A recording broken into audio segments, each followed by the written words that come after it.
Assalamualaikum warahmatullahi wabarakatuh.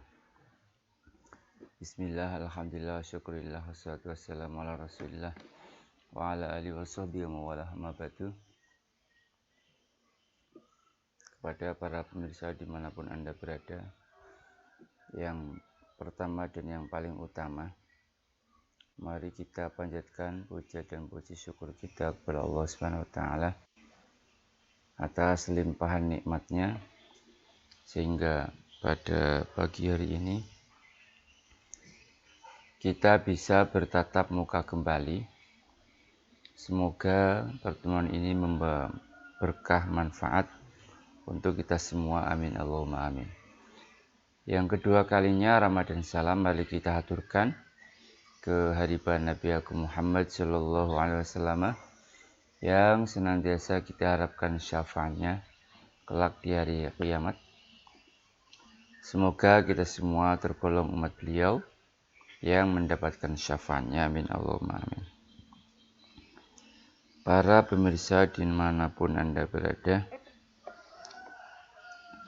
ada sebuah hadis yang diriwayatkan dari Sayyidina Ali radhiyallahu anhu bahwa Nabi Agung Muhammad sallallahu alaihi wasallam bersabda, "Man qara'al Qur'ana fastadharhu fa ahalla halalahu wa harrama haramahu adkhalahu Allahu bi al-jannah wa syafa'ahu fi asyratin min ahli baitih kulluhum wajabat lahun nar."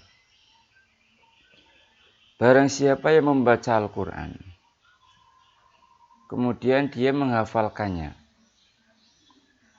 dia halalkan apa yang dihalalkan oleh Al-Quran, dan dia haramkan apa yang diharamkan oleh Al-Quran, maka Allah akan memasukkan dia ke dalam surga dan ia dapat mensyafaati 10 keluarganya, di mana ke-10 keluarganya ini sudah wajib masuk neraka. Jadi kalau orang hafal Al-Quran itu bisa menjamin 10 keluarganya untuk masuk ke dalam surga yang tadinya mereka wajib masuk ke neraka.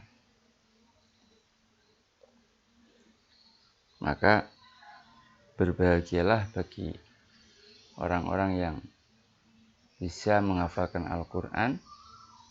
Berbahagialah bagi para penghafal Al-Quran. Masih diriwayatkan dari Sayyidina Ali juga bahwa Rasulullah Shallallahu Alaihi Wasallam bersabda, "Man a'tahu Allah Ta'ala hifdza kitabih,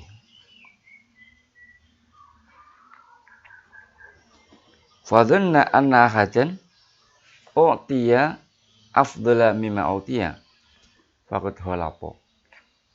Kata Nabi, barang siapa yang diberi oleh Allah anugerah berupa bisa menghafalkan kitab Allah, atau lebih simpelnya, barang siapa yang hafal kitab Allah, ya, ini kan pemberian dari Allah, kemudian dia menyangka bahwa ada orang lain yang diberi sesuatunya lebih utama dari dia, maka sungguh dia benar-benar salah. Dalam riwayat lain diterangkan faqad sahara a'dzaman ni'am. Orang dikasih anugerah oleh Allah bisa hafal Al-Quran, tapi dia masih menganggap ada orang lain yang dikasih nikmat yang lebih besar lagi, maka dia sungguh telah menghina nikmat yang paling besar. Jadi hafal Al-Quran, hafal kitabullah, itu pemberian yang sangat luar biasa. Bagi para penghafal Al-Quran, jangan sampai mempunyai anggapan ada orang lain yang dikasih kenikmatan lebih besar daripada kalian. Kalau kalian masih beranggapan demikian, maka kalian berarti menghina nikmat yang paling besar atau mengecilkan nikmat yang paling besar. Di dalam Musnad Al-Firdaus dari Sayyidina Ali juga diriwayatkan bahwa inna hamalatal Qur'an fi dhillillah yauma la dhilla illa dhilluh ma anbiya'ihi wa asfiyaihi. Sesungguhnya para penghafal Al-Qur'an itu berada di naungan Allah pada hari di mana tidak ada naungan kecuali hanya naungan Allah. Mereka bersama para nabi dan bersama para kekasih-kekasih Allah.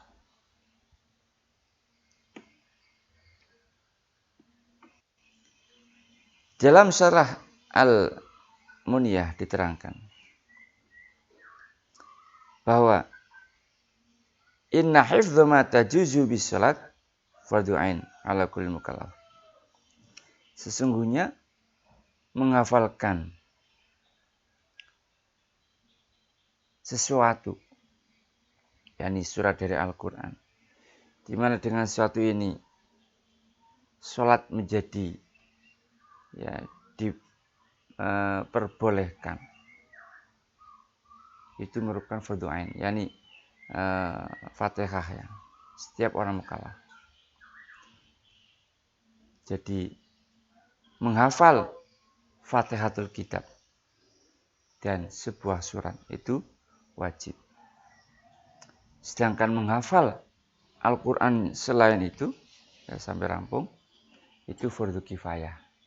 Jadi kalau dalam satu desa nggak ada yang hafal Al-Quran, satu desa dosa semua. Maka berbahagialah bagi penduduk desa yang salah satu penghuninya ada yang menghafalkan Al-Quran. Jadi karena ada penghafal Al-Quran ini, sehingga dia atau mereka penduduk desa yang lain tidak terkena imbasnya dosa, karena sudah ada yang menghafalkan. Dan sunnah ain itu lebih utama daripada sholat sunnah.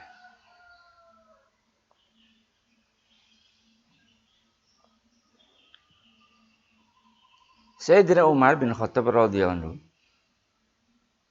pernah mengirimkan surat kepada Abi Musa al-Asy'ari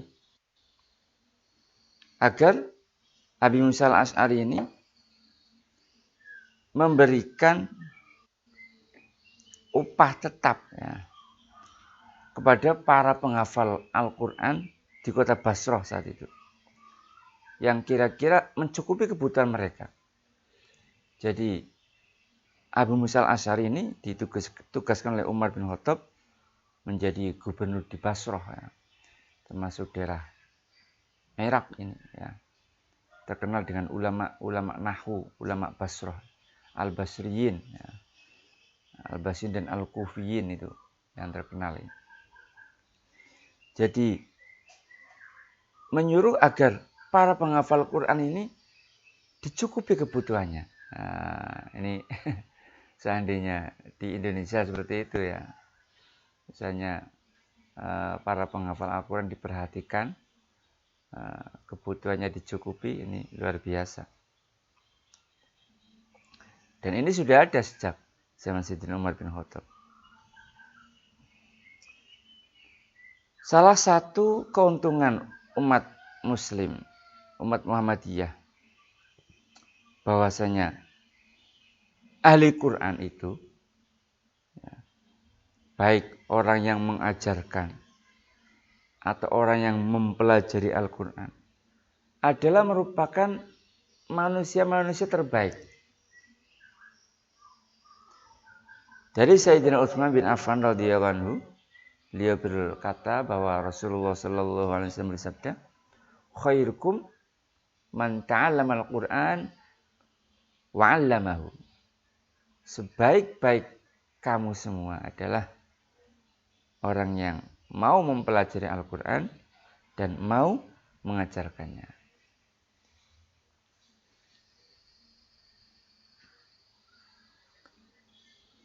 Dari sahabat Abu Hurairah radhiyallahu anhu, Rasulullah shallallahu alaihi wasallam bersabda, "Ta'allamul Qur'an waqra'uhu." Belajarlah Al-Qur'an dan bacalah Al-Qur'an. Bukan hanya belajar tapi dibaca. Fa inna mathalal Qur'an liman ta'allamahu faqara'ahu wa qama bihi kamathali jirobin mahsuwin miskan yafukhurihu fi kulli makan.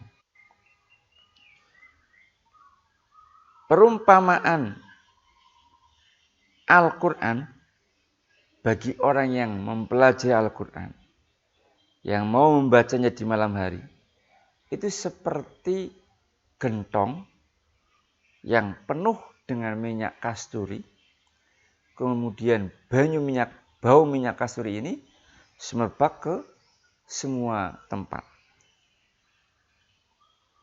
Dan perumpamaan orang yang mempelajari Al-Qur'an, tapi malamnya dia tidur nggak mau membaca Al-Qur'an,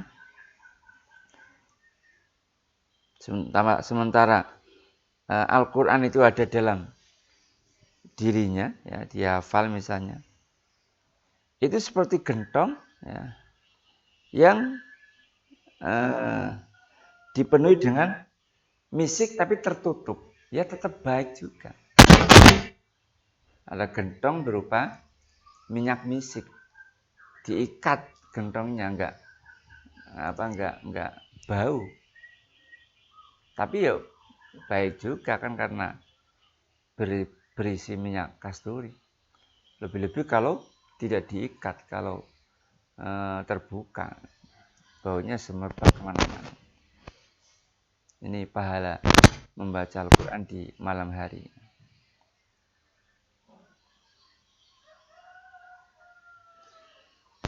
Antara lain, annaman 'allama waladahu Al-Qur'an faqad haza khairan nadiman la yusayu khair. Ini bagi motivasi untuk orang-orang tua ini, bahwa barang siapa yang mengajarkan anaknya Al-Qur'an, ya, mengajarkan Al-Qur'an kepada anaknya, maka sungguh meraih kebaikan yang sangat luar biasa, yang sangat besar, dan kebaikan ini tidak bisa dibandingkan dengan kebaikan apapun. Makanya mengajarkan Al-Qur'an kepada anak itu Masya Allah beratnya luar biasa, ya, tantangannya luar biasa. Dari sahabat Ali radhiyallahu anhu, dari Nabi Agung Muhammad sallallahu alaihi wasallam, beliau bersabda, "Addibu auladakum ala salas." Didiklah anakmu atas 3 hal. Ala salasi khisal. Apa itu? Hubbi nabiyikum, cinta nabimu. Wa hubbi ahli baiti, cinta ahli baitnya, cinta zuriyahnya, cinta anak cucunya. Dan yang terakhir, wa qiraatil Qur'an. Didiklah anakmu untuk membaca Al-Qur'an. Sebab para penghafal Al-Qur'an itu berada di naungan Allah pada hari di mana tidak ada naungan kecuali naungan Allah Subhanahu wa taala, dan mereka bersama para nabi dan kekasih-kekasih Allah. Demikian para pemirsa yang dapat saya sampaikan, semoga sedikit tapi bermanfaat. Bila banyak salah, mohon maaf. Walafu minkum. Wassalamualaikum warahmatullahi wabarakatuh.